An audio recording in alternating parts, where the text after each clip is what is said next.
மணக்க மணக்க மொச்சக்கொட்டை குழம்பு வைக்க போகிறோம். கூட கத்திரிக்காய் உருளைக்கிழங்கு சேர்க்க போகிறோம். அதுக்கு எண்ணெயை ஊற்றி தாளி போடவும் பச்சை மிளகாய் பூண்டு கருவேப்பிலை போட்டு வதக்கிட்டு 2 கை சின்ன வெங்காயத்தை போட்டு நல்லா வதக்கிட்டு 2 தக்காளி நல்லா வதக்கணுன்னா ஒரு உருளைக்கிழங்கு ஒரு கத்திரிக்காய் போட்டு வதக்கி எடுத்துட்டு மிளகாத்தூள் உப்பு போட்டு கொஞ்ச நேரம் அந்த எண்ணெயிலே ரோஸ்ட் பண்ணும் போது ஃபினிஷிங்கில் நல்லா எண்ணெய் பிரிஞ்சு வரும். டேஸ்ட்டாகவும் இருக்கும், செம்மையாக இருக்கும். கண்டிப்பாக ட்ரை பண்ணி பாருங்கள். நிறைய பேர் நீங்கள் நிறைய எண்ணெய் ஊற்றி செய்கிறீங்கன்றேன். எண்ணெய் நான் நிறைய எப்பயும் ஊற்ற மாட்டேன்.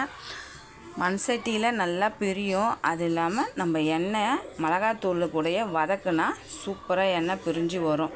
தேங்காய் 1/4 மூடி சேர்த்துட்டு புளி தண்ணி சேர்த்து நல்லா ஒரு 10 நிமிஷம் கொதிக்க வச்சு இறக்குனீங்கன்னா சூப்பராக இருக்கும். டிஃபனுக்கும் ஊற்றிக்கலாம், சாப்பாட்டுக்கும் நல்லாயிருக்கும். ட்ரை பண்ணி பாருங்கள்.